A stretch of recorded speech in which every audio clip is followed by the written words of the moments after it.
how that happens. We're going to first look at what happens to everything that comes in regarding food.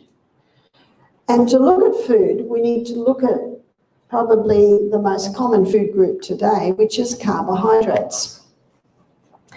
And never in the history of mankind have human beings eaten so many carbohydrates.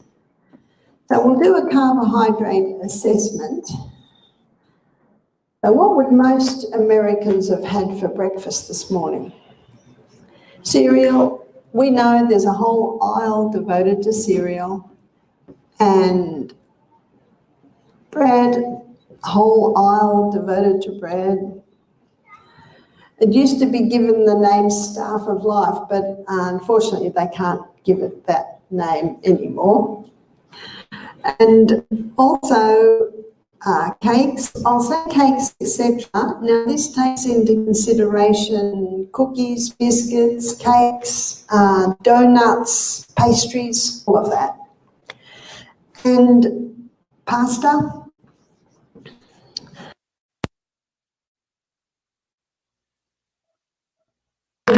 Plane asked me if I know Steve Irwin.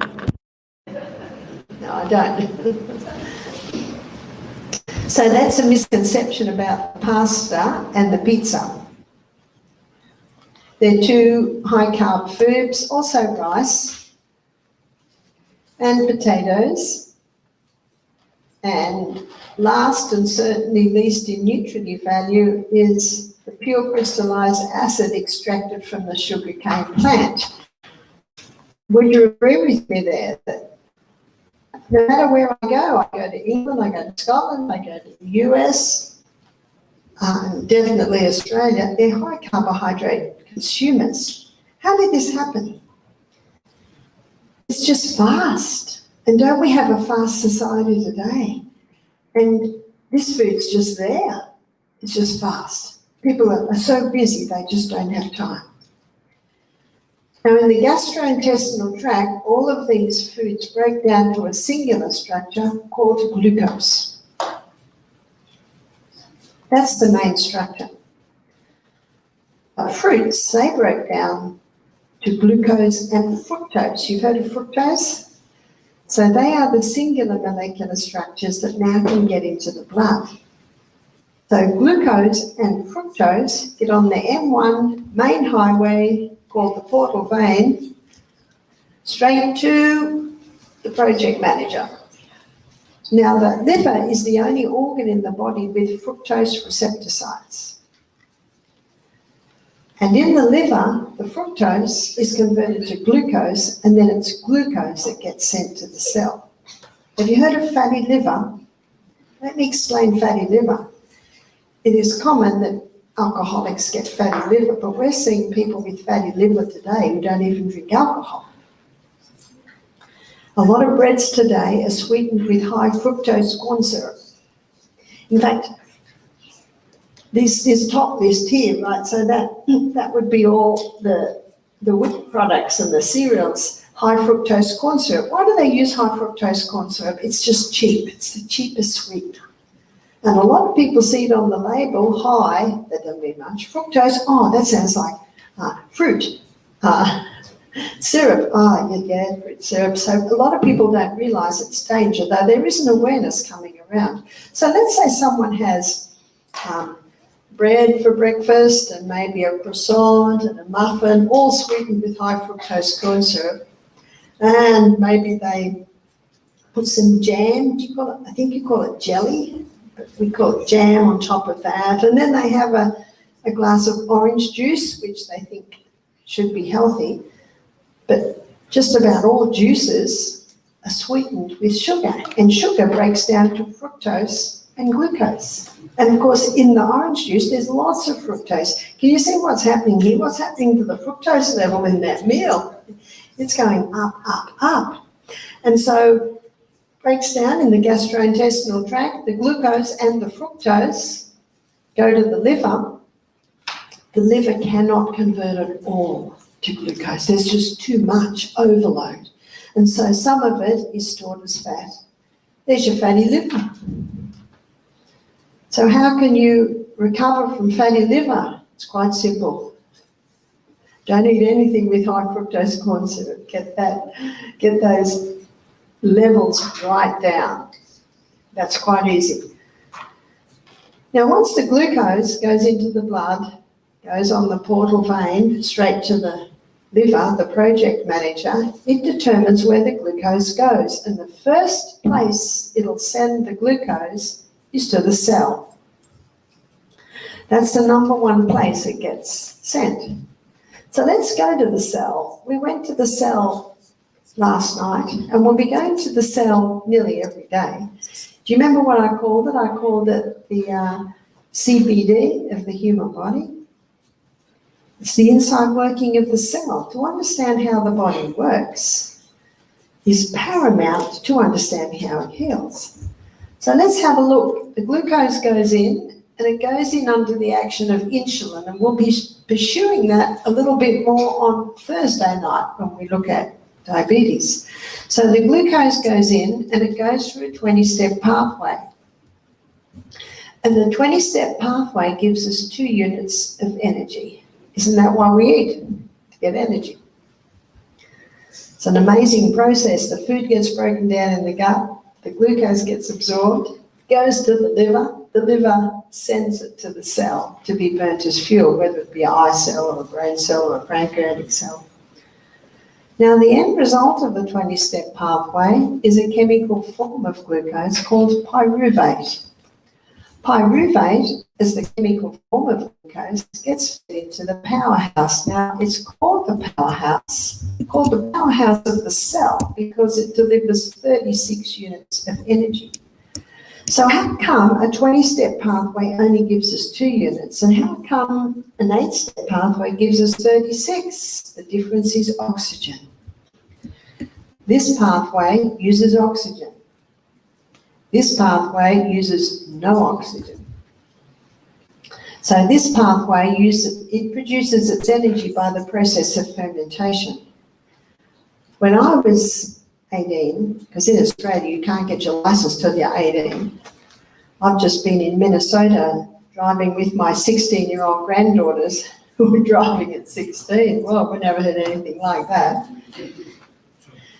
My father, now in my family there's my brother, me, and then three girls younger than me. My father said you can't get your license till you learn how an engine works. Now, I was not happy with this because none of my girlfriends had to learn how an engine works. So every night I had to sit with Dad and I had to learn about spark plugs and pistons going up and down and how the petrol, which is the fuel, and the oxygen, they unite to make the pistons go up and down. Dad would be very proud to hear me that I remembered that. But doesn't it make a lot of sense? Dad just wanted me to know a little bit about the car I was about to drive. I don't have to know how to fix it, I just have to know a little bit about it. Well, how much more important that we know something about the house we live in? And it's not the same, of course, but it's a similar thing, is the fuel, which in our body is glucose, and the oxygen produce the energy. And can you see the importance of us exercising every day? Now, my friend Pam took me to a Tabata exercise program this morning. For 1 hour, we were going fast. When we'd finished, I thought we'd been there 20 minutes. Every now and then we got a minute break. I'm glad I run up and down hills, so I was a little bit prepared, but and I would like to suggest that when I came out of there, every single cell of my body was doing this because of the amount of oxygen that I was taking in. It was quite cool outside, and it was raining. It was 5:30 to 6:30. And when we came out, the cool rain on our hot bodies that had just been working out so hard. Exercise is the most powerful way to oxygenate the body. So if you want energy, exercise. What does a chronic fatigue person say to you if you say, do you exercise? What do they say? You don't understand. I don't have any energy. Well, guess how you get it? One lady told me that she walked around the house once the first day, twice the second day, 3 times the third day, 4 times. That's how you do it. You just start where you are. Maybe you don't go to the Tabata class that I did. Tabata is a famous Japanese exercise physiology that first started the HIIT program. What a difference oxygen makes. We're not looking at oxygen today. We're looking at the journey of glucose. Now, on this high carbohydrate diet, we've still got glucose left over. And so now the body stores it as glycogen. It's called glycogen, and there are little molecules of glucose. So number 2, glycogen.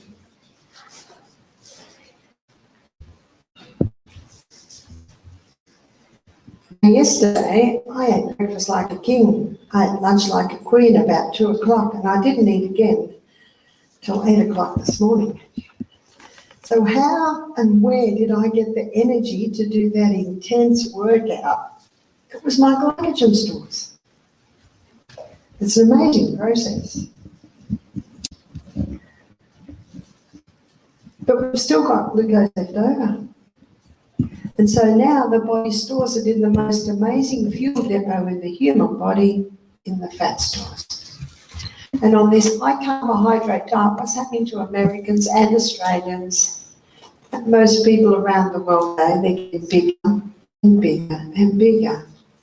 Now, I've just shown you basic science there. And can you see fat doesn't make you fat? What makes you fat? It's this high carbohydrate diet. And a doctor who brought this principle to the forefront in the 1980s was Dr. Robert Atkins. I'm sure we've all heard of Dr. Robert Atkins. His book was the #1 best-selling book on the New York Times book list 4 years running. It is estimated 11 million people were helped by his diet. I would never look at it because I thought, meat, butter, cream, cheese, eggs, what a terrible diet. And then we had a guest, and he said to me, you're not going to like what I say, but I go really well on the Atkins diet. Now, what have I got to do if I'm worth my salt? Listen.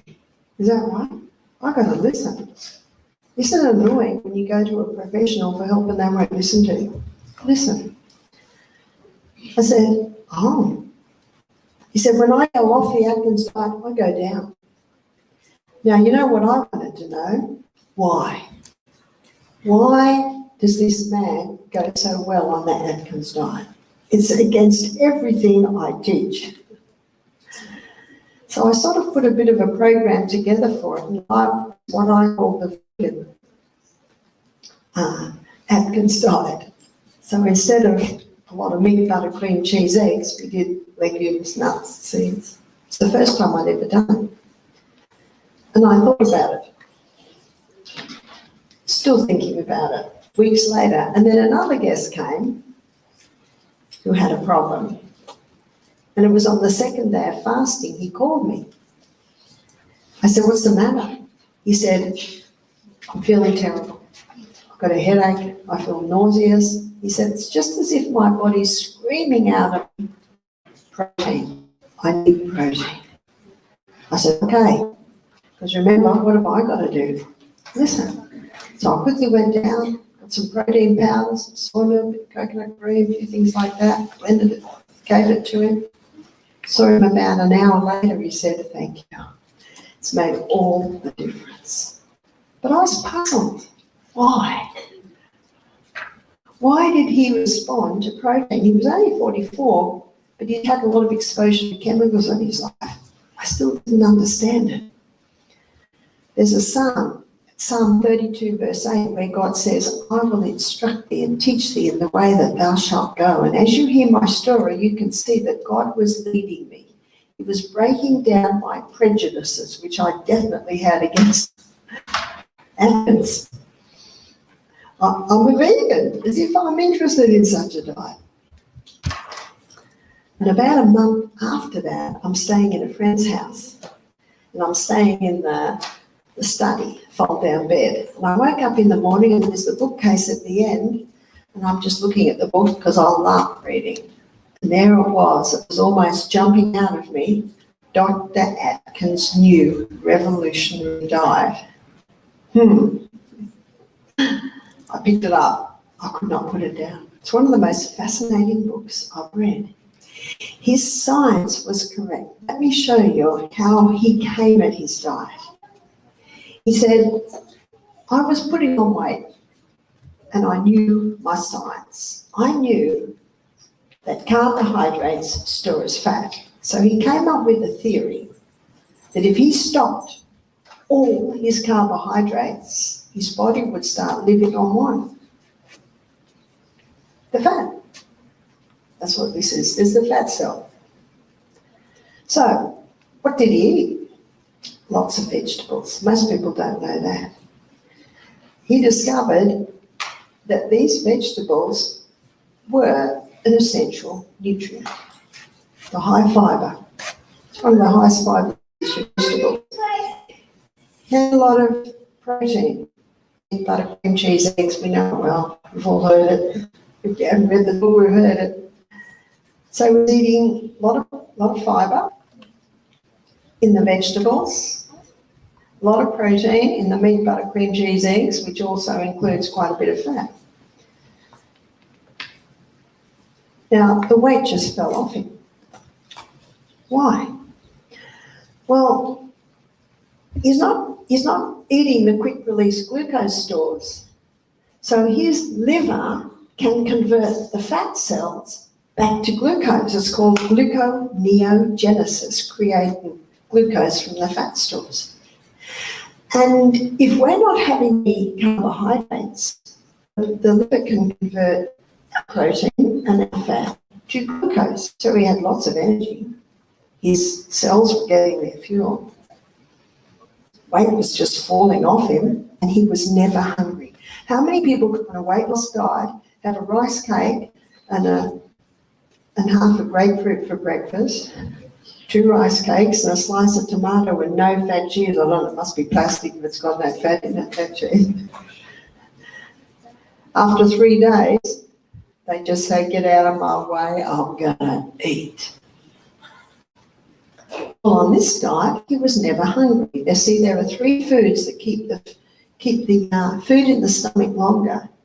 That is fibre, because it slowly releases the glucose. It's protein, because that's where protein's broken down, in the stomach. And fat.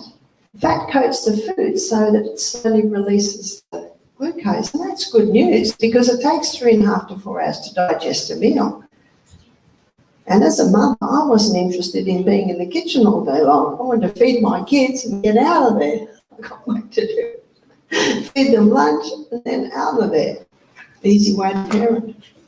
And I could do it if I gave them high fibre, generous protein and great fats. Try, it's great. So Atkins was very happy with the results. I think he was late 40s. This was in the 80s. So he started putting some of his patients on it. The cancer patients went into remission. Now, what did we learn last night? That cancer cells consume 15 times the glucose of any other cell. His diabetics were coming off their medication. And we'll look at that in detail on Thursday, but you can see why. Pancreas was getting a break. His patients with high cholesterol levels were coming back to normal. And we'll also be looking at heart disease then. Scratched his head. This is not what he expected. He only did it for weight loss. So he went to the medical journals and he discovered that the 3 essential food groups are actually fibre, protein and fat. Why? Fibre, because it's the highest in minerals, and yesterday we looked at how important the minerals are, and our gastrointestinal tract needs a daily sweep. Fibre sweeps it. Protein is an essential nutrient because 50% of the membrane around every cell in the body is protein. We also looked yesterday at the DNA. Remember the crossfit bands is made up of the amino acids, the protein. 50% of the membrane around every cell in the body is fat. Whether you're 100 kilos or 300 kilos, it's the membrane around the cell. Except for the brain cell, that's 70% fat. It's the fattiest organ in the body, and its favourite food is fat. Can you see what a dangerous diet this fat-free diet is? Atkins also found, and this one might surprise you, that the non-essential food group is carbohydrates. Sorry, I'll rewrite that. I'm trying to be neat. Carbs.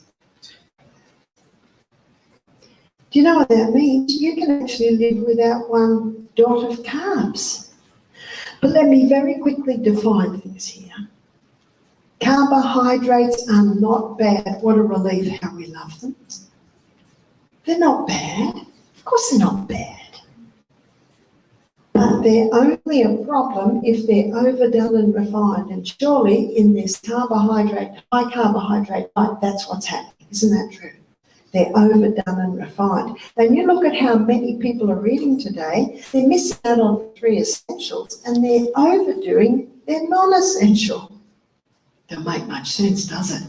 And I don't think anyone chose to eat that way. It just happened because everyone's so busy. And you know, the worst time to plan a meal is when you're hungry, is that right? Because what are you going to reach for? The fast, the quick. That's what you're going to reach for. We should be planning tomorrow's meals this evening. We should be planning lunch at breakfast. I'm not interested in being in the kitchen all day. Not many people are. I love cooking, but I don't want to be in there all day.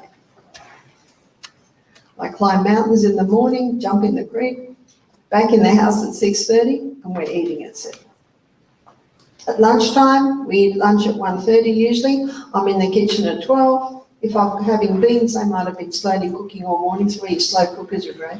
You've got just a bit of planning. I have a ban on me in Australia and I've been unable to work, but I've been able to do colonic irrigations because I'm not giving health lectures. And so sometimes I would finish at 1 and we're eating at 1:30. And on days like that, I'd already planned it. I put the potatoes on because I'm married to an Irishman, so every main meal has to contain potato. But I'd have it on a very low heat and I knew to just be ready. I already had the legumes cooked. I knew exactly what I had to do. And at 1:30, the meal was on the table. It's just a bit of pre-planning. And on Saturday morning, I'm going to show you the part of the brain where we do our pre-planning, show you how to make it easier. So how do you do this on a vegetarian diet? Let me show you. We're going to go to Genesis 1:29, where God's telling Adam and Eve what to eat. And God says, behold, I've given you every herb-bearing seed which is upon the face of the earth. What's a herb-bearing seed? We're going to look at the food, and we're going to have a look at the protein content and the carbohydrate content.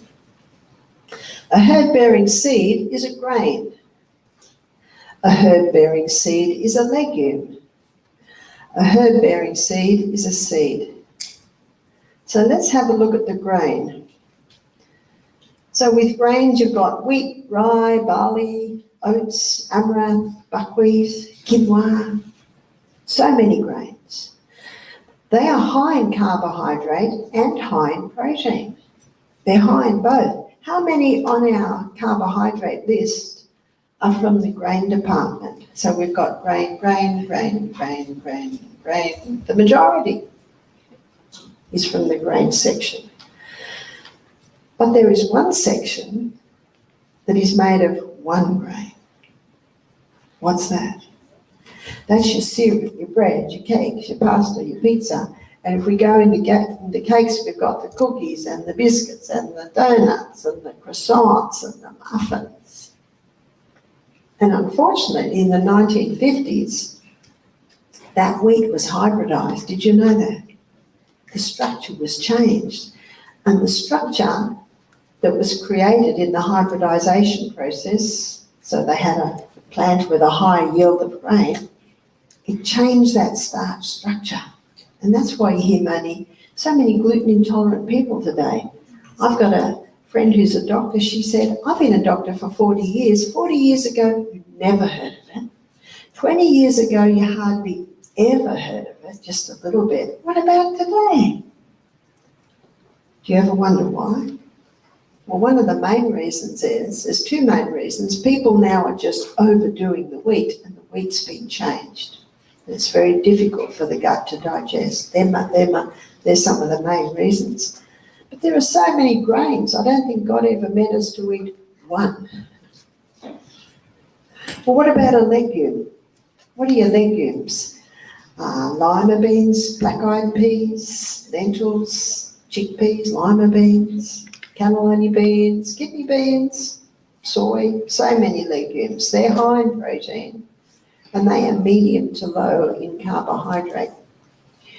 The fact is they are about a third the carbohydrate level that you will find in the grain. And if you go to books, what are the modern day Atkins, paleo diet, FODMAP diet, keto diet, they're all the modern low-carb diets. If you look at them, they throw the legume out. And it always intrigued me as to why. It's because it's got carbohydrate in it, but it's not much. So it can't be really compared with the grain. What about seed? Sesame seed, sunflower seed, flaxseed or linseed, chia seed.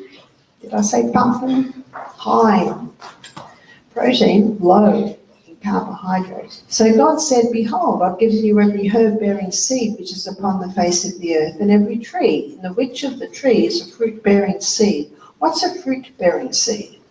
That's your nut. All your nuts come from the fruit of the tree. That's why I said last night, a peanut is not a nut. It's a legume. So your nut. And we have so many nuts. Well, we call them pecan, but I think you call them pecan, is that right? Walnut, almond, Brazil, cashew, macadamia nut. They are all high in protein and quite low in carbohydrates. So the easiest way to ensure that you're getting your fibre, protein and fat, and the easiest way to ensure you don't overdo the non-essential is to increase the legume, nut, seed part of the meal and decrease the grain. That's an easy way to do it. A very easy way to do it. And this Fitt challenge that Gabriel just showed you, that they do a great job at showing how you can do that. So that's how you can do it. And that's also, you saw last night on the cancer conquering diet, get those carbs way down. So really the carbohydrate part of the meal is the negotiating part of the meal. And the negotiations change depending on who you are. Your height, your size, your weight, your age, your sex. But probably the most is your health status. So if someone wanted to conquer cancer, what would they drastically drop? The carbs. If someone wanted to conquer diabetes, we'll see this on Thursday night, drop the carbs. Something else Atkins found, that the people with high cholesterol levels were coming back to normal. And what are his patients eating? Meat, butter, cream cheese. We'll pursue that cholesterol issue on Thursday night. Trick question. What do you do if you want to put on weight? Do you eat more carbs? I don't know anyone that wants to put on fat.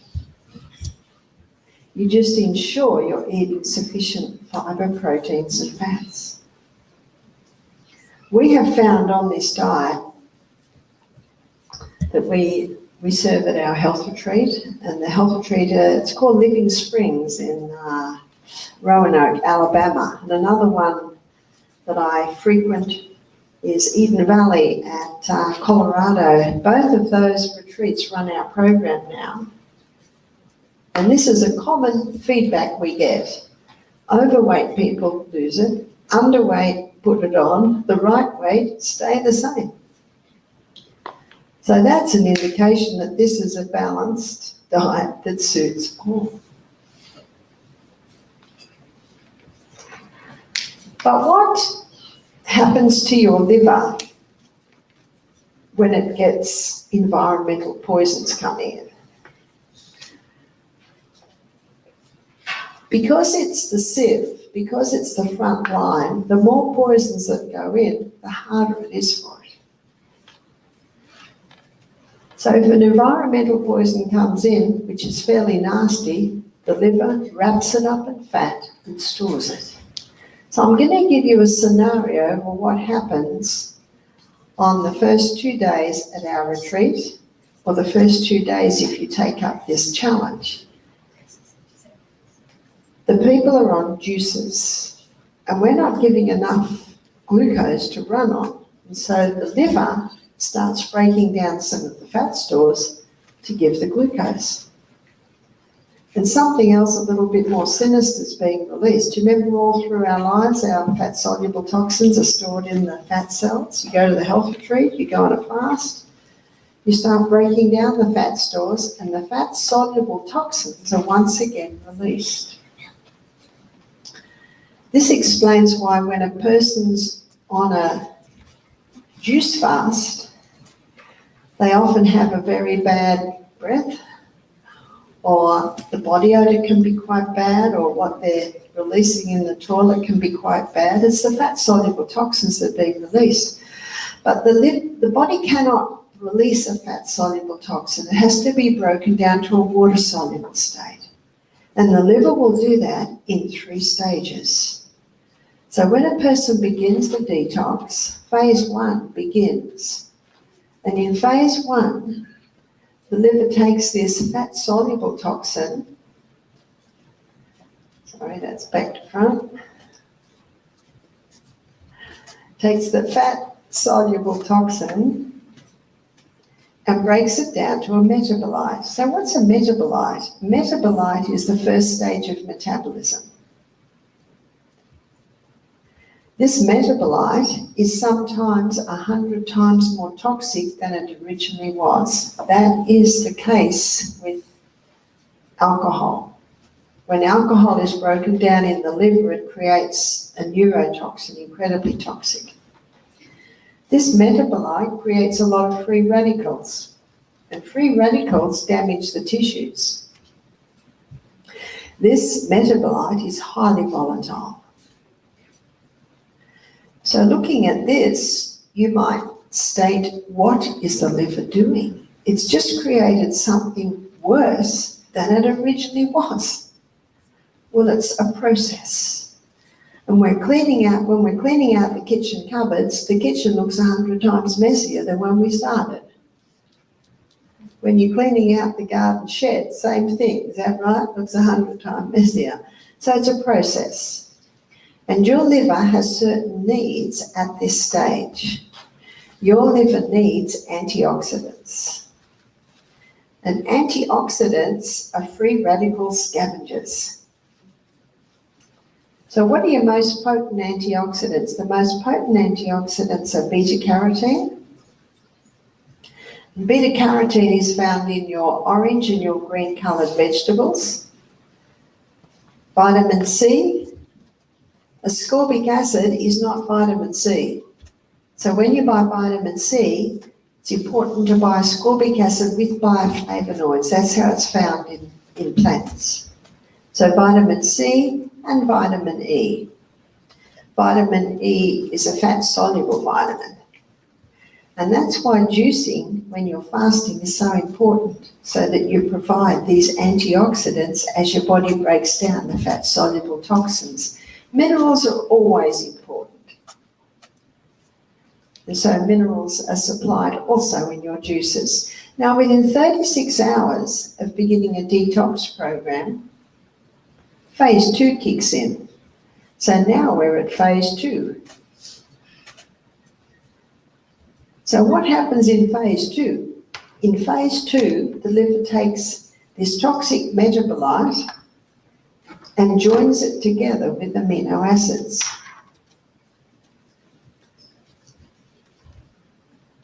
So the union of the toxic metabolite and the amino acids, this joining together creates the water-soluble state. Now, as a water-soluble state, it can be easily released out of the body. And phase 3 happens in conjunction with phase 2. In phase 3, the liver takes this water-soluble state and it releases it out via the sweat glands.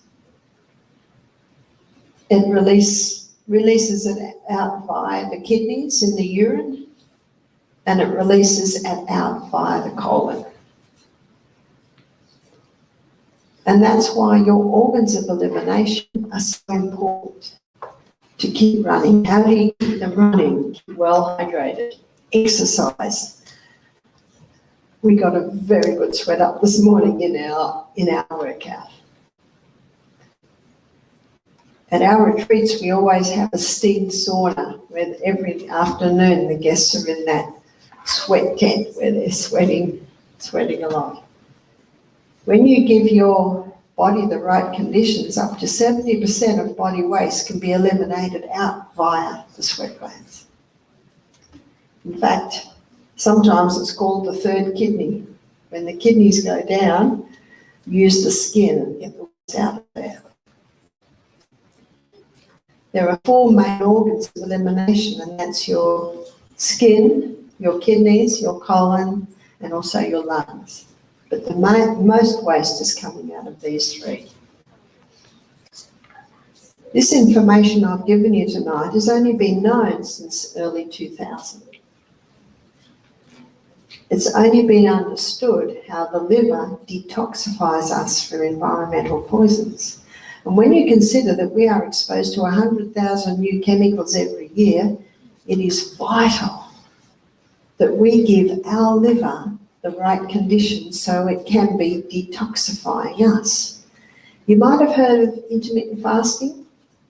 You might have heard of the 5-2 diet. There's a book written by Dr. Michael Mosley called Fast Diet. He also talks about time-restricted eating. Have you heard of time-restricted eating? Time-restricted eating is eating 2 meals in a 6-hour period in a 24-hour day. And there's a lot of impressive results coming from this time-restricted eating. Diabetes being conquered, weight loss, sleeping better, lack of depression getting less, because the stomach's not being overworked, so the whole body starts to function better. Now, in the time-restricted eating, they suggest eat a meal at 1 and a meal at 7, but to me that defies reason. That's like fueling up your car at the end of a journey. We need to go back to the beginning. And so what we do at our retreats, we give breakfast like a king. Remember the old saying? Lunch like a queen and tea like a pauper. A lady said, what does a pauper eat? I said, sometimes nothing. When you do the time-restricted eating, you're having an 18-hour fast every 24 hours. And it's such an easy way to do it, because when you would be hungriest, you're sound asleep. And this morning I went and did that workout, but I just had lots of water. Whenever I felt hungry, I had lots of water. I said to the stomach, settle down, it's coming. And if you need fuel, remember you've got your glycogen stores and you've got your fat stores. You got stores there. I certainly enjoyed my breakfast though. What did I have for breakfast? Well, my host gave me a beautiful meal. She had steamed kale. I think she'd heard that I liked greens and beans. And then there was a lentil dish, a red lentil dish that I think had a few vegetables in it, and then stir-fry vegetables. She had some sourdough toast and avocado. Oh, that was a night. And anyway, you might have heard we had a few hiccups yesterday. My bags got lost and we got lost coming here. So what happened today? Well, on my way out to have lunch, there was a slippery slope and there was a big gravel truck full of gravel that was about to put it on there and slipped into a ditch. And the whole truck was like this. And we came along to go down that slope, and the family that was giving me lunch was the other side of the truck. So we looked at each other and I said, don't worry about me, I'll go through the bush. That's the woods, is that right? Dressed like this in these shoes. So I tiptoed through the tulip, so to speak, and went down, and I had to clean my boots. They were covered in red mud, but we certainly made it. And so lunch was a bit late. Lunch wasn't until 3 o'clock, but that breakfast kept me going. And if you get hungry, just have water. What did we have for lunch? We had a beautiful lunch. We had quinoa, and we had barlotti beans, I think. And then we had lettuce and carrot and tomato and cucumber, lots of avocado, and a ranch dressing. We don't know ranch dressing, but it's like a creamy dressing. But it was made out of cashews. And there were olives, and there were seeds, and there were nuts. And I know that that meal will take me through till breakfast the next day. Now, if you're not fussed on having vegetables for breakfast, you could certainly cook millet or quinoa or brown rice. They could be done in the slow cooker overnight. So all you have to do in the morning is open the slow cooker. What do you put on it? Put some applesauce on it, put some coconut cream or some cashew cream that you can make, and put up lots of fruit over it and put chia seed all over it, ground flaxseed. Some people would prefer to have maybe that for breakfast. It's got to be something you love. Yes, I like beans and greens. So that's how you can do the low carbohydrate, the high fibre, the generous proteins and the healthy fats. What about herbs? Remember, this is a recoverable organ. But before we go there, we've looked at the needs for phase 1. What are the needs for phase 2? And before we go there, I will just recap on this so that it can cement it in your brain. I don't know why I'm writing brain there. What your liver needs in phase 2 is protein. So at our health retreat, we always serve a protein drink every second juice. And remember the man that wanted protein because he felt terrible? That's when it was about 2 years after that, I learned about the 3 phases of the liver detox, and I realised this man who had allergies and had exposure to chemicals, he was detoxing big time. He'd gone into phase 2 of the liver detox and he needed protein. He couldn't explain why he thought he needed protein, but he thought he did, and he did. So the needs at phase 2 are protein. So at our retreat, every second juice we mix up, I think it's a pea protein with a little soy or almond milk, a bit of coconut cream, that is served. And that helps the people go through the phase 2 of the liver detox.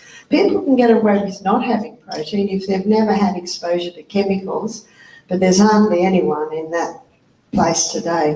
We have some sick people who've been hairdressers, who've been painters, who've been chemists, who, especially in Jamaica, I met a lady who had been mixing the tablets in her bare hands. She didn't realise that the chemicals from those drugs were going through her skin. And yesterday I said we need to be private investigators and investigate our exposure to chemicals. So let's have a look at some herbs that are particularly beneficial for the liver. And you might be surprised at the first one. is lemon. That's why lemon water is a great morning drink. Every home should have 1 or 2 or 3 lemon trees. Also dandelion. If you have dandelion growing, if you finely chop the leaves, they are bitter, but all your bitter herbs are sweet to the liver. You've probably heard the old saying, sweet to the mouth, bitter to the stomach and liver, that's sugar. Bitter to the mouth, sweet to the stomach and the liver. So dandelion can be taken in a few ways. You can finely slice it and sprinkle it through the salad with the sweeter lettuce leaves. You can also buy dandelion coffee, the roasted root. That is quite a delicious coffee alternative. St. Mary's thistle, also called milk thistle. St. Mary's thistle is also a very bitter herb and a wonderful tonic for the liver. Gentian. Gentian is another bitter herb, but a great liver tonic. And ginger. Ginger is what you'd call a sweet bitter. So for people who have liver problems, maybe gallbladder problems, my suggestion is to take these herbs every day, have the lemon every morning. We put lemon in all our dressings. And you can buy these herbs in a tablet form. Might be easier because in a tablet form you can get high concentrations. And of course, to look after the liver, remember your time-restricted eating. Google this one. And it's the most popular way of eating at the moment is the time-restricted eating. But instead of having breakfast like a pauper, lunch like a king, and tea like a king, we call it supper, don't you? And you can just shift it over a little bit and have your good-sized breakfast and your good-sized lunch. People that are uninterested in breakfast, that's usually because they've eaten too late at night. When you sleep at night, your stomach should be sleeping too. And if you've had a big meal, that's very difficult. And it's a great way to lose weight too. We have a lot of people testify that 6 weeks after attending our health retreats, they've got about 10 kilos lost. That's 20 pounds, isn't it? About a 20-pound loss. So that's impressive. And they say it's like we're not even on a diet. We're eating so well. But again, it's high fiber, generous proteins, and your healthy fats. So let me just go over the 3-phase once more before we have a break. So looking at people on a fast, they're not eating enough food to run on, and so the liver breaks down some of the fat cells to give the glucose. The fat-soluble toxins are released. Once again, they go to the liver. The liver's just about to wrap them up in fat again, and then it realises that they're getting those juices in, and so they begin the 3 phases of breaking down the fat-soluble toxin to a water-soluble state. So in the first stage, this fat-soluble toxin is broken down to a metabolite. Within 36 hours, 36 hours of starting a detox, phase 2 kicks in, and in phase 2, the liver takes this toxic metabolite and joins it together with amino acids, and that produces the water-soluble state. Phase 3 happens in conjunction with phase 2, where the water-soluble state is released out of the sweat glands, out of the kidneys, and out of the colon. When you wash your house, you use water. When you wash your body, you use water. When you wash your dishes, you use water. So it's absolutely essential that the person be drinking adequate water through this time to enable the sweat glands, the kidney, and the colon to eliminate the fat-soluble toxins that are now brought down to a water-soluble state. My book, Self-Heal by Design, includes a chapter on the liver. And if you bought the book last night and read the chapter last night, you might not have understood it very well because it's a little complicated. But after hearing this, you will be able to understand it. it'll make a lot more sense. I have made it as simple as possible. One man said to me, "This is fascinating," but he said, "It's not for your lay people, it's for your academics." I said, "Lay people have livers too, you know." It's actually vital information for us living today on planet Earth. So please have a break. It is 7 minutes past 7. So please come back at about just after 1:15, and we're going to have a look at those little chemical messengers in your body called hormones. So please have a drink, have a breath of fresh air, and we'll meet again in about 10 minutes. Cholesterol is the lipid that pregnenolone is made from. And from pregnenolone, the body makes progesterone. Progesterone in here, that's a key hormone, because from progesterone, estrogen is made, from progesterone, testosterone is made, and from progesterone, the adrenal hormones are made. I'm going to explain the monthly cycle. Is the day that a woman begins to menstruate.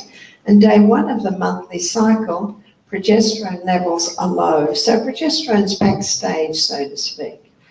Day 1 of the monthly cycle, estrogen is also backstage, but by day 7, it's starting to rise. Up until day 14, estrogen is now the star player in the dance of the hormones. Let's go to the stage where the dance is played out, which is the reproductive organs of a woman's body. Here's the uterus, they're the fallopian tubes, they're the ovaries, that's the cervix, and that is the birth canal. At this time of the month, coming into day 14, massive cell growth is happening in the lining of the uterus. That is why estrogen levels are high, causing the blood nest once again to be built up. Estrogen is also causing massive cell growth in the birth canal, causing a form of lubricant to be released.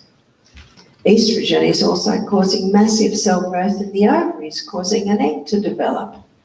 And by day 14 or 15, a fully developed egg bursts forth from the ovaries. And the little filaments on the end of the fallopian tube pull that egg up. And the fallopian tubes are ever moving like this. So the egg goes up, up, up. Now the hole where the egg bursts forth develops a blister, and that blister is called corpus luteum. I've written it in green because corpus luteum is the main site of progesterone production in a woman's body. Can you see the importance of a woman ovulating every month? Because when she ovulates every month, corpus luteum's made, and that maintains progesterone levels, her happy hormone levels. So now, with our egg, our lubricant, our nest, there is no need for estrogen anymore, and estrogen is given the message they can go backstage. But with the development of corpus luteum, progesterone levels are now on the rise.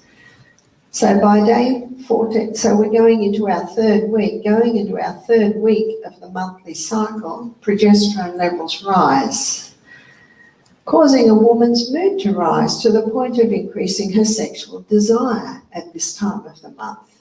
Progesterone also has an effect by putting the finishing touches on the lining of the uterus. Progesterone has another effect, and that is on the cervix. The cervix is the little gateway from the birth canal into the uterus, and the cervix looks like a little cushion. It's a little plump cushion like this, looking from top with a little hole in the middle. So let's look at it from side on. Here's the plump cushion, and there's a mucus plug in there. Under the effect of progesterone at this time of the month, the mucus plug goes, the little cushion comes up a little tighter, but not only that, a special form of lubricant is released around the birth canal that facilitates the entry of sperm up into the uterus. So the stage is set for the entry of man. Did you know that between 200 and 500 million sperm are released with one ejaculation? The sperm is the smallest cell in the human body, and up to half come straight back out. The others, if they meet this top cervix, very difficult to gain entry. But if they meet this cervix, that lubricant literally shoots the sperm up into the uterus. It's got a long journey. And some of them go down the wrong road. No wonder God made so many. And some of them go down the right road and aha, they found their prize, which is the egg. The surface area of the egg has little folds like this. And so the sperm has to nudge. It's not an easy thing to enter. It has to nudge its way into one of those folds. As soon as it gains entry, it drops its tail and all the other folds clamp shut. Not only that, a chemical is released to kill off any other sperm that might try and gain entry. You know, the more science discovers about the intricate workings of the human body, the more it testifies of a creator God. Quite amazing. So let's say the sperm gained entry. Then, of course, there's the conception of a new human being. Did you know that within a few days of the sperm entering into the egg, there's a division to the first two cells? And did you know that those first two cells have a new DNA perfectly intact? And that DNA never has been and never will be again. That's quite astonishing, isn't it? So what happens if conception happens? Then progesterone levels soar 200%. No wonder we often say a lady is just blossoming when she's pregnant. What if a lady did not feel good when she was pregnant?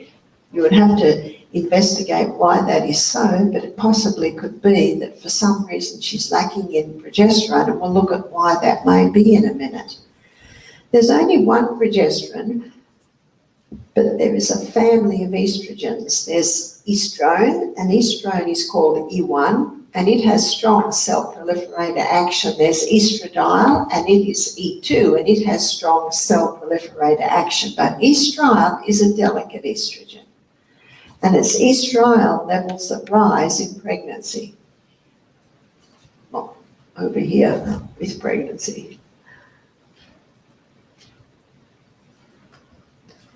But let's say there was no conception. Then by day 26, estrogen levels are dropping. By day 26, progesterone levels are dropping. And when both these levels drop, the blood supply to the uterus is cut. And when the blood supply to the uterus is cut, the blood nest comes away and we are once again at day 1 of the monthly cycle. But let me tell you something else about sperm. It has an immune suppressant property. And the reason for that is it's an alien to woman's body. So when it enters, her immune system rises to attack. And the immune suppressant property of sperm knocks back her immune system so sperm will survive and get through. But did you know that woman's body has memory? And every time her husband's sperm enters her, she rises to attack and says, oh, it's husband, I'll just stand back. But can you imagine how damaging it can be to a woman's immune system to have multiple partners, which was never in God's plan? So what causes the disruption in all of this? Because something is causing the disruption. Number one, in 1957, the contraceptive pill was introduced to women. 1960s is called the sexual revolution because women wanted to have sex without falling pregnant. And so the pill was introduced. But men and women are and will continue to pay a very high price for this so-called sexual freedom. What is the pill? The pharmaceutical companies grow acres and acres of Mexican wild yam, because Mexican wild yam contains a plant chemical called diosgenin, and in a laboratory, diosgenin can be converted to progesterone. But the pharmaceutical company can't patent that, just like it can't patent sodium bicarbonate. So what it does is it adds a few more atoms to one area and come up with a synthetic progesterone, and adds a few more atoms in another area and comes up with a synthetic estrogen. Now this can be patented. In the 1990s, it was acknowledged that when the pill had only estrogen, synthetic estrogen, breast cancer, so many problems were arising, so they started to put a synthetic progesterone in. Does that help? Not really, because the synthetic progesterone blocks our progesterone receptor sites. When the contraceptive pill is taken into a woman's body, it tricks the body into thinking it's pregnant. And because it thinks it's pregnant, it doesn't release the egg. Because it doesn't release the egg, the woman doesn't fall pregnant. So let me show you what's happening month after month on the pill. So progesterone should be the #1 hormone, then estrogen. So month after month on the pill, no ovulation, no corpus luteum. Where's progesterone going? It's dropping month after month on the pill with its synthetic estrogen. Where's estrogen going? It's rising. So we now have a problem, sadly too common today. It's called estrogen dominance, progesterone deficiency. Good slave, bad master is now the master. Estrogen, when it's cell proliferator action, up here, causing massive cell growth in the uterus. There's the fibroids. There's the cysts on the ovaries. There's the polycystic ovarian syndrome. There's the cervical cancer. There's the uterine cancer. There's your endometriosis. Those little estrogen causing endometrium pockets all through the abdominal wall, and when the woman has her periods and all of these pockets bleed, they've got nowhere to go. That causes excruciating pain. And the doctor can go in there and burn out those little pockets. Does that fix it? Now she's got scar tissue and more grows because they have not stopped the course. One 25-year-old girl was told by her doctor that she'd be all right when she went through menopause. Was that 25 more years of pain and suffering? And he's just acknowledged that the cause is high estrogen, because in menopause, if these are your levels, they drop. And if these are your levels, they drop. So even if it's out of balance, that they'll drop out of balance. No wonder.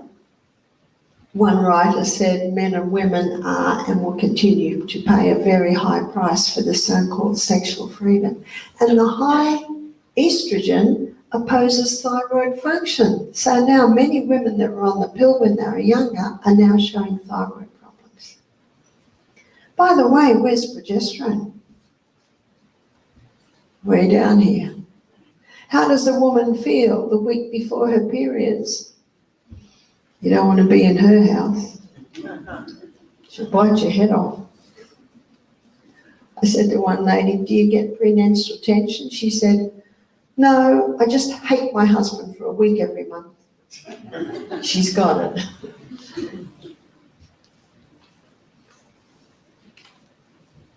And so the woman now goes through menopause. She's getting hot flushes. What's that? High estrogen. She's depressed, low progesterone. She puts on weight. She can't lose weight. That's her high estrogen. She has no desire for sex, and when she does have sex, it's painful. No lubricant. The cells are tender. She's of all women most miserable. And unfortunately, her husband's secretary is looking better to him all the time. And how does that woman feel? She knows. So she goes to the doctor and he puts her on hormone replacement therapy. What's hormone replacement therapy? More synthetic hormones. After Time magazine's expose on the dangers of HRT, a 16-year study stopped abruptly at 8 years because the women were dying. Many women stopped their HRT then. I think it was the year 2000. But a lot of them went back on it because they felt so uncomfortable. You see, if a woman goes on HRT when she's having hot flushes, the flush will stop because the body thinks it's pregnant again. So instead of putting all the energies to the skin, which is the capillary dilation causing the flushes, it'll put its energies internally. 6 years after being on the pill, she's got a lump in her breast, she has breast cancer. The doctor takes her off HRT immediately. Why does he do that? Because he knows. And if you say to him, why do you put the woman on it if you know she's going to get breast cancer? He says, well, not every woman will. And she was suffering and it brought her relief. Both of them are true, but I don't know about you. But if you ask a woman, what do you want, breast cancer or hot flushes? What's she going to say? Bring on the flushes. I'll have a cold shower every 10 minutes. But what I'm showing you today will show you how to resolve it. But there are some women never been on the pill or HRT, so there's more. What causes a chicken to be fully developed in 5 weeks? It's the growth stimulants. It's in the chicken, it's in the egg. In Australia, it's against the law for cattle farmers to give their cattle growth stimulants. But I've spoken to cattle farmers' wives. One lady said every month they're knocking on our door pushing the growth stimulants. And they tell you exactly when to stop so it's not picked up in the blood test. What about fish? When you've got 80% of women on the pill or HRT, they go to the toilet, the sewage goes out to sea, the fish feed on the sewage. They're finding female fish with male tendencies, male fish with female tendencies. They're finding fish that they can't reproduce now. But the fish aren't at the end, they're not the end of the food chain, are they? So we're going to say here meat and its products. It's in the meat, it's in the products. But I have met people who are vegetarians, never been on the pill, there's more. Number 3 is plastics. When I was a little girl, you put a plastic bottle out in the sun, it got brittle and broke up, but not today. What they're putting in plastics today is nonylphenol or bisphenol A. And in the molecular structure of estrogen, there's a phenyl ring, and this phenyl ring unlocks the door to let estrogen into the cell. So nonylphenol is often put in plastic bottles to soften them. And you know the dashboard of cars? It's in there to soften them. I remember when I was 16, my brother got his first car. It was a Zephyr, and the dashboard was split. Those from my era. Remember, in old cars, the dashboard always split. So my brother put turquoise fur over it. That's real 60s, isn't it? And a cow that's head went up and down. But they don't crack anymore, have you noticed? It's because of the phenyl in it, and also bisphenol A. And bisphenol A is found in many plastic things too. If you look at some bottles, in fact I've got one, it's a BPA free, and it's a hard plastic, you can't squeeze it. They usually don't have the phenols in it. So what also is herbicides, insecticides. The worst is Roundup or glyphosate, and they are still using it. Also chemicals. Many chemicals break down to the nonylphenols. Now these are all called xenoestrogens, or estrogen mimickers. Now be careful of the plastics. I mentioned this on the first night, is ladies' underwear. It's often made out of plastic fibre. It doesn't feel like plastic. That's your polyester, that's your nylons and your acrylics. And so many women are absorbing these chemicals into their bodies through their underwear, through their nightwear. So go for your cottons, go for your rayons, rayons made from wood pulp.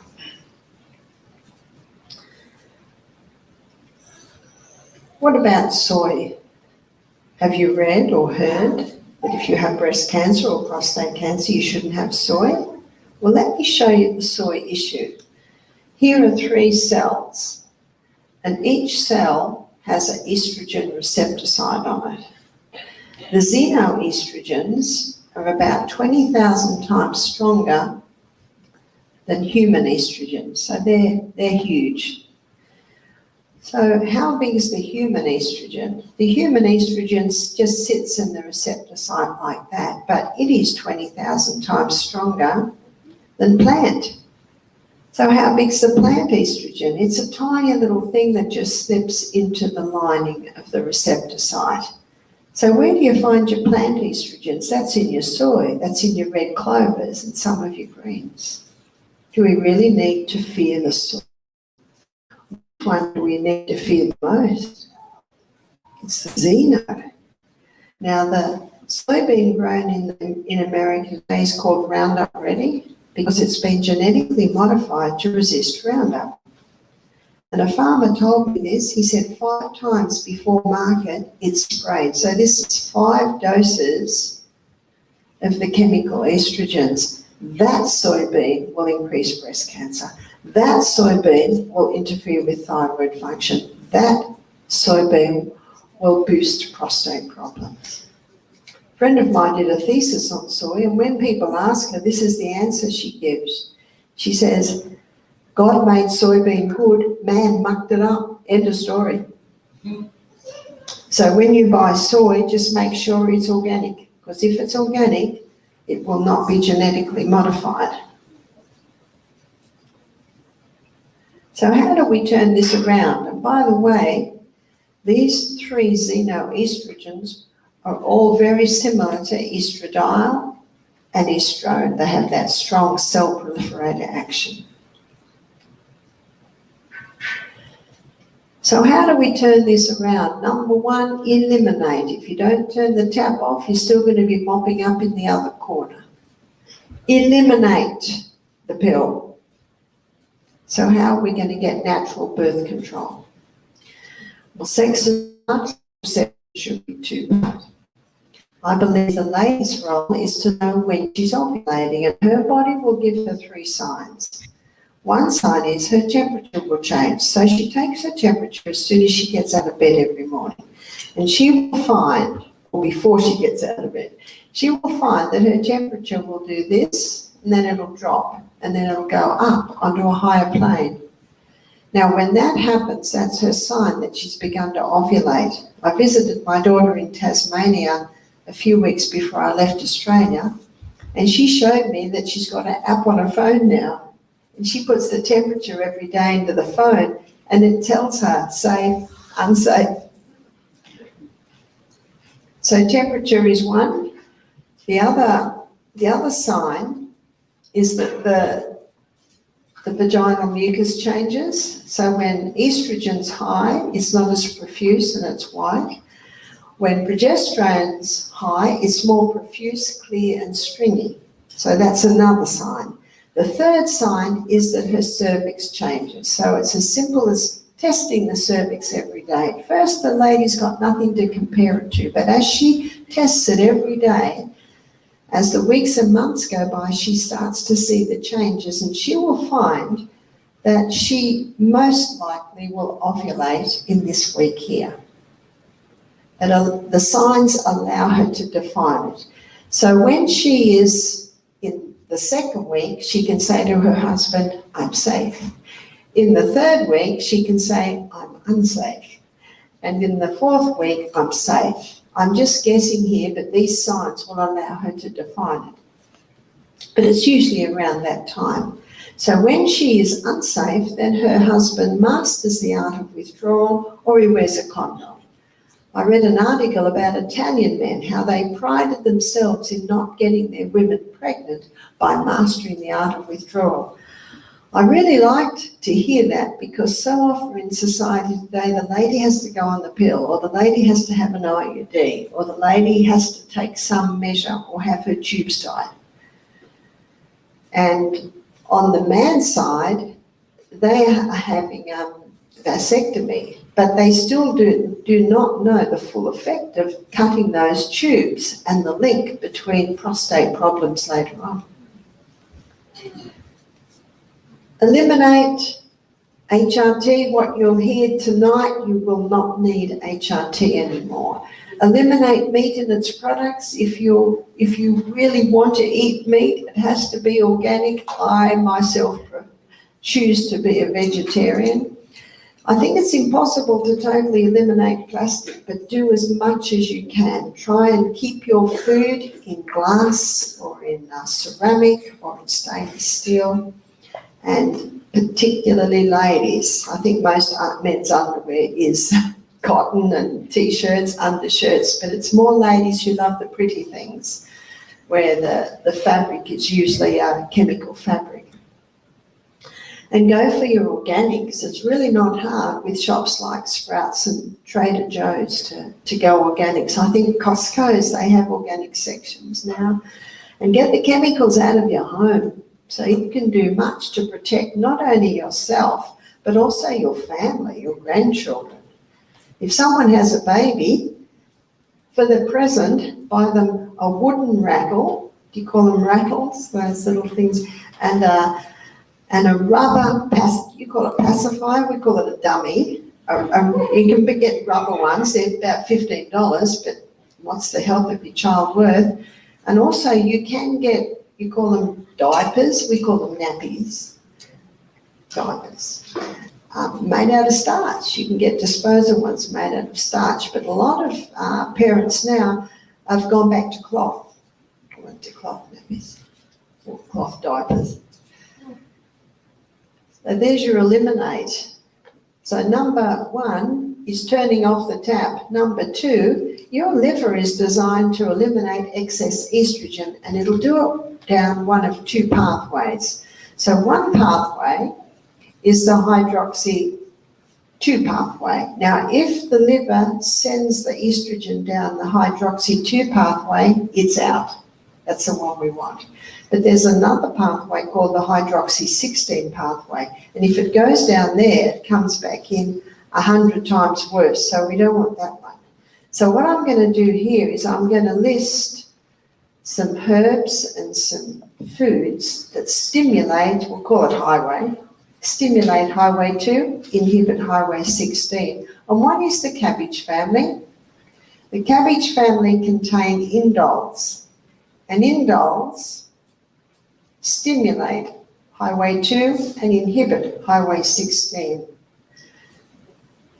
Also B vitamins, particularly vitamin B1, not B1, it's vitamin B6, B9 and B12. These are the 3 B vitamins that particularly stimulate the highway 2 pathway.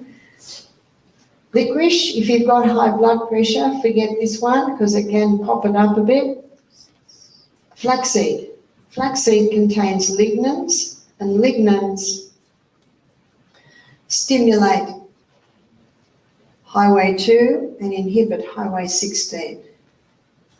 Number 3, the anise wild yam cream is an Australian cream, and the anise wild yam cream contains the plant chemical diosgenin.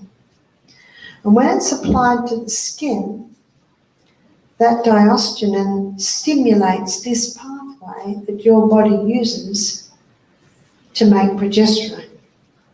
And progesterone, as the key hormone, when it's boosted, it automatically balances the other. So if you boost progesterone and your estrogen is low, it'll bring it up. If you boost progesterone and your estrogen's high, it'll bring it down. Can you see that this cream works with the needs of your body? And to me, that makes the most sense. The body's designed to heal itself. We just need to work with it and give it what it needs to be able to bring back the balance. Where can you buy anise wild yam cream? The retreat I was at last week, it's called Living Springs. It's in Roanoke, Alabama. They sell the cream. So I was there last week and they had quite a good stock of them. How long would a person need to be on it? Usually at least a year. So how is it applied? 1 finger dip of the cream. That's just past the first nail bed. I used to say the first knuckle, and one lady thought that was the first knuckle, and she went through the whole jar in a month. Now, way down there, just a little bit. Because 1 jar should last about 3 months. So 1 finger dip, and you do it inside of arms 1 time, abdomen another time, chest another time, inside of thighs another time. You alternate your sites of application. And it is applied twice a day, morning and night. For a woman, it's 3 weeks a month. So if she's menstruating, she will apply it for these 3 weeks here. If she's not menstruating, she just chooses 1 week of the month where she doesn't apply it. Some ladies find eliminating the last or the first week of the month is easier to remember. What about a man? A man applies the cream as well, because for a man and a woman, the number 1 hormone is progesterone. For a woman, number 1 is progesterone, number 2 estrogen, number 3 testosterone. For a man, number 1 is progesterone, but number 2 is testosterone, number 3 is estrogen. So men and women have the same hormones, and their precursor in both is progesterone, but the others are in slightly different levels, and progesterone will automatically balance them. How old does a woman have to be? I believe that when she starts menstruating, if there's any signs there of a dysfunction or heavy periods or irritable before the period, that's a good sign to go on the Anaswad yam cream. When I was in the Bronx teaching there about 10 years ago, I met a young girl who developed breasts at 9 and was menstruating at 10. So her mother put her on the Anna's yam cream. I met a 90-year-old woman who was on the yam cream for osteoporosis. Progesterone boosts bone-building cells. They're called osteoblast cells. So everyone who has osteoporosis should be on the Anna's wild yam cream to produce to increase their progesterone, which will increase their bone-building cells. Usually about a year is enough. There are lots of babies called Anna because of couples who were unable to have children. They began using the yam cream, balanced the hormones, and they were able to have children at the same time. Started to drink more water, go to bed early, eat a plant-based diet. So all of that is an important part of the regime. There's something else that we're finding is helping particularly women today, and that is called the yoni stones. Let me just talk for a little minute about postmenopausal women, and are seeing a lot of women in this situation. I mentioned it earlier, they're having hot flushes, they have no desire for sex, they're depressed. The yam cream will help all of those things. But what about very painful when they're intimate, lack of lubricant, and the cells are very tender? This is where the yoni stones can help. Now, these yoni stones are made out of nephrite jade. They're like a marble, and they were developed in the Chinese dynasty to help the young concubines be sexually toned for the emperor. But they're becoming popular today, and I'll show you why. So the largest stone is probably about this big, the second largest stone about that big, and then the smallest stone would be about this big, and there are 2 little holes at the bottom where dental floss can be inserted for easy extraction. The largest stone is usually used first, and it is inserted until it touches the cervix.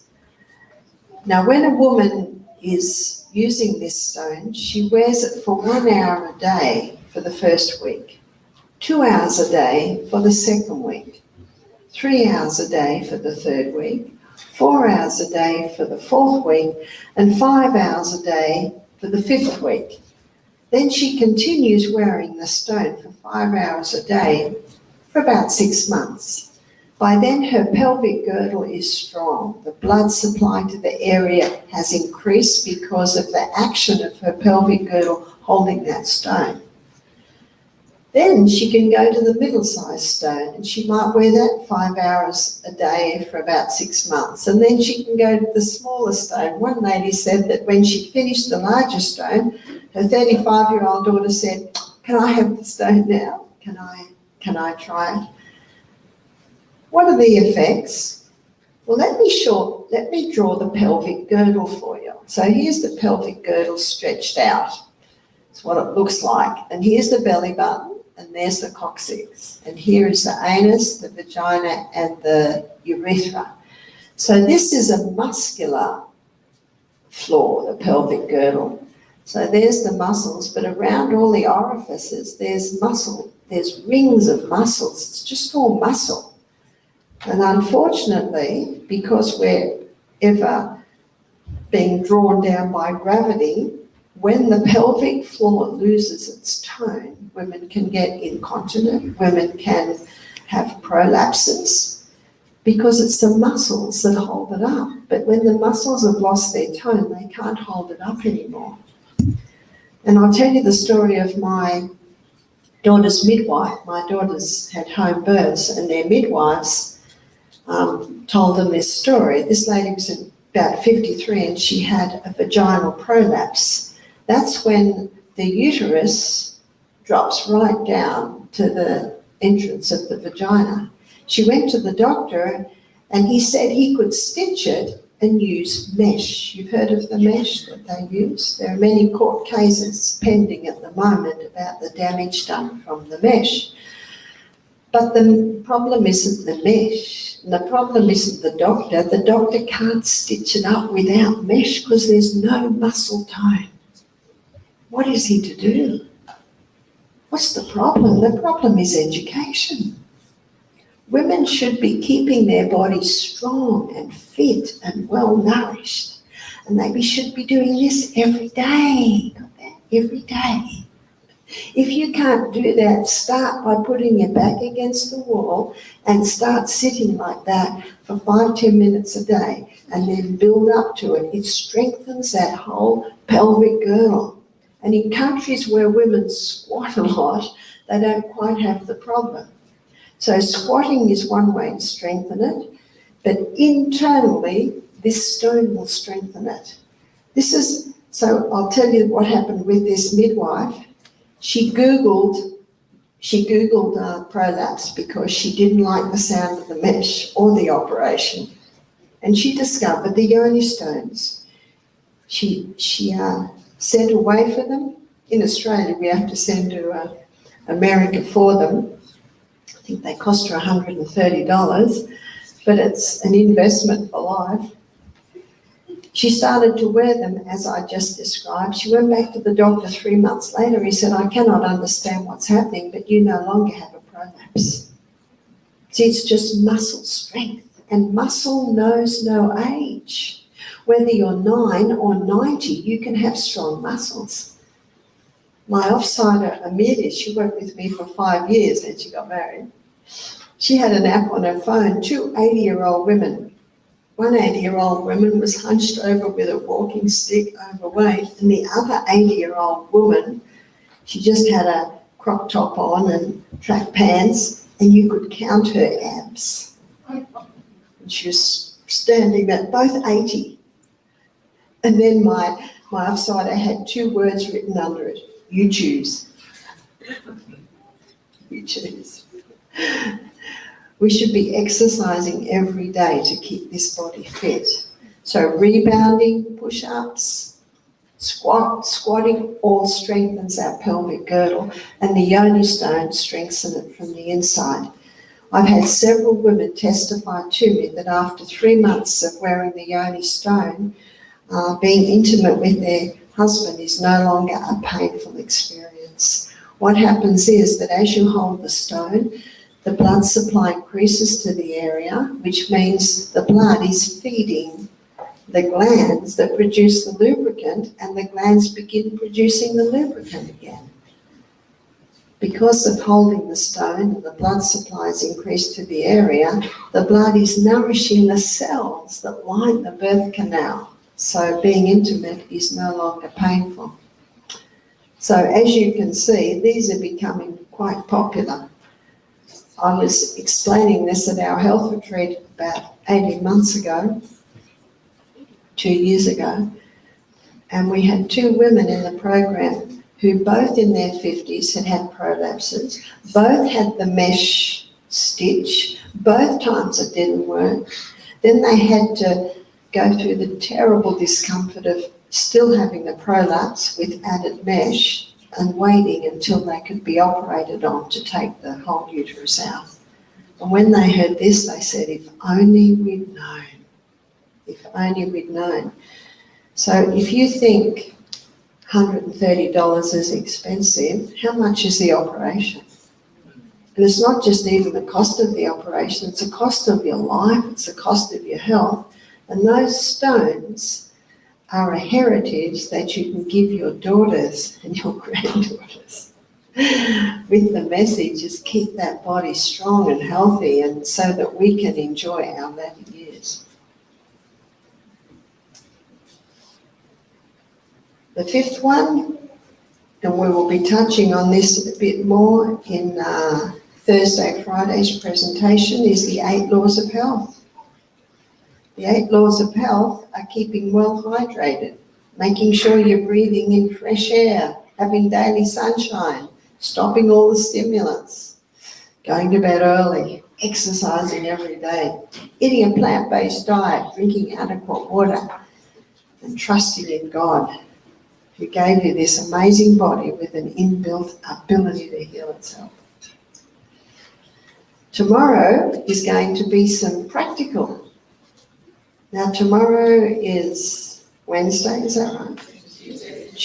Tuesday. So tomorrow we're having a cooking demo, and we're going to have a natural remedies demonstration where we're giving you practical demonstrations. So bring your pens and papers, and we'll probably get you to all come up close so you can see the practical demonstrations tomorrow night from 6 to 8.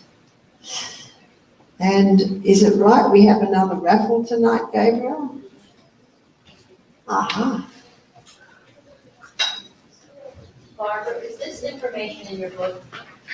Not in that detail, but it is on YouTube. There is a hormone lecture on YouTube.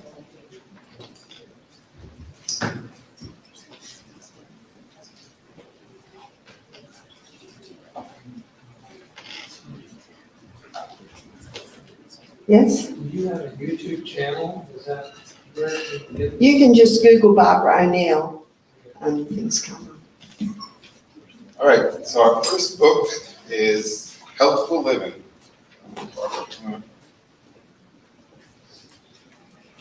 Okay, this one is 707062. So, Uh-huh. whenever.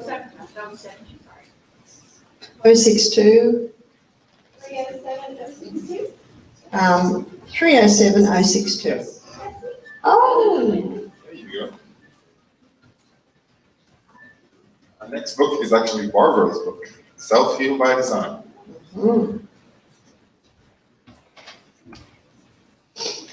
So this one's 307067.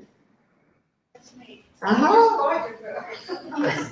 I'll swap with you. Okay. Can you explain that?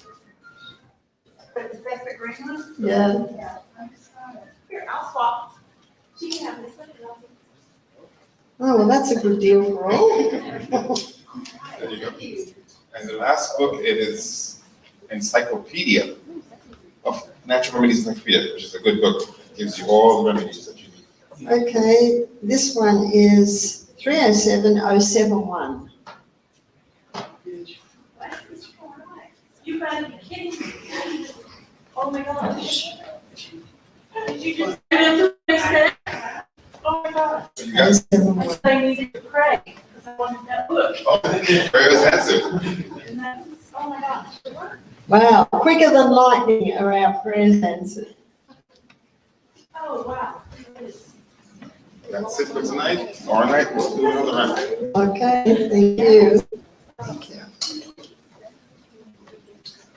So let me close with prayer as we go home. Father in heaven, thank you so much that we could be here tonight. Thank you so much for the information you've given us, the amazing body that we all live in. May we all be inspired, Father, to be better custodians of this body. We pray in the name of Jesus. Amen. So good night. We'll see you tomorrow night.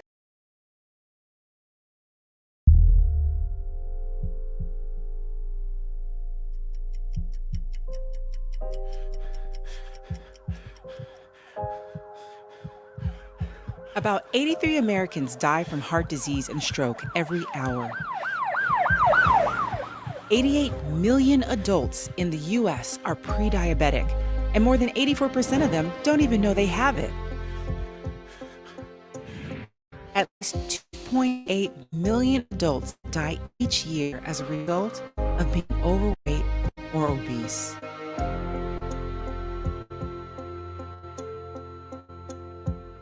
As stated by the CDC, these lifestyle diseases and others may increase your risk of severe illness if you become infected with the novel coronavirus.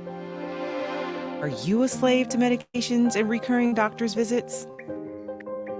Are you stuck in the same round of seemingly unbreakable habits, hoping that someday things will be different? Are you sick and tired of being sick and tired?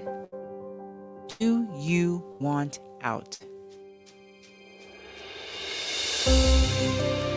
Good intentions are fine, as far as they go.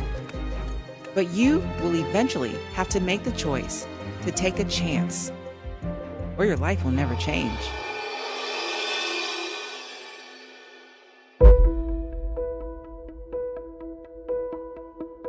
According to an article published in the Journal of the American Medical Association, diseases associated with poor diet and lifestyle choices, such as diabetes and cancer, are the leading causes of death in America.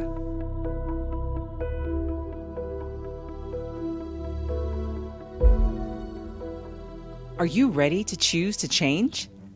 Then it's time for you to take the 10-day Fitt Challenge. Fitt stands for Food Inspiring Total Transformation.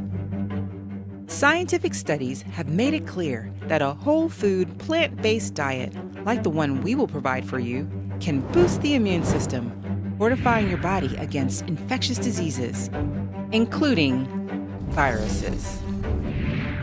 Our body is designed to heal itself, and it will heal itself, given the right conditions. During the 10-day challenge, we will make personalized recommendations that will create the conditions needed for your body to let the healing begin. Here's what you can expect. First, we will take you through a comprehensive health consultation to ensure that you have an experience adapted to your specific needs. Second, you will be assigned to a health coach from our worldwide network of health nutrition consultants. They will be there to answer questions, offer counsel, and ensure that you have a safe, effective, and enjoyable experience. And third, we will design a plan specifically for you. In this program, you will receive an exercise regimen uniquely aligned with your health goals, private and group classes that feature life-changing science-based education and dynamic culinary workshops. And lastly, a unique nutrition program which includes fresh picked organic produce in the true spirit of farm to table, a skilled chef who will create delicious, life-giving meals and fresh pressed juices. These meals will be delivered to your home or business daily.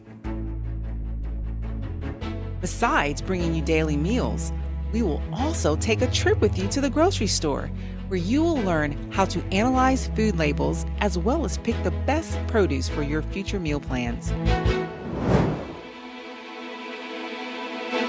This plant-based diet can help with weight loss, boosting immunity, and detoxing from the various toxins that bombard us every day. This challenge is geared toward your success, leading you to a restoration of the whole being, mentally, physically, spiritually. Here are a few stories of past participants who have gone through the program. Listen to how they have been encouraged and transformed by this 10-day challenge. The 10-day challenge is hopefully a springboard to a lifestyle change that I'm planning on making. I recently was diagnosed with breast cancer, and it really opened my eyes to my health and the way I'd been living my life. And I want to be around for my family, my friends, and the world. So I think that this 10-day challenge, so far I'm on day 3, and I did the 2-day detox to start out with. I've already lost 4 pounds, and my energy level has skyrocketed. I just can't believe how much energy I have from eating a plant-based diet and how I don't feel lethargic from eating the processed foods that I was eating before, because I definitely didn't think it was going to go that way. And I've started eating the vegan plan today, and again, I worked in the yard all day, and I didn't run out of energy, I didn't feel hungry, and I feel nourished and whole. And I think if I continue to apply these lessons that I've learned through the program throughout the rest of my life, that'll definitely help out with not ever having cancer again, which is what my goal is, and getting healthy and losing a little bit of weight.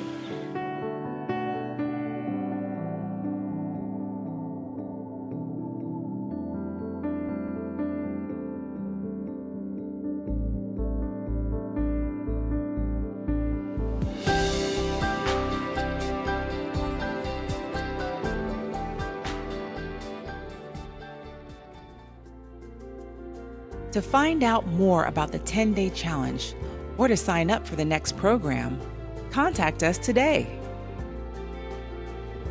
Why wait for a better life tomorrow when you can have it today? It's time to let the healing begin.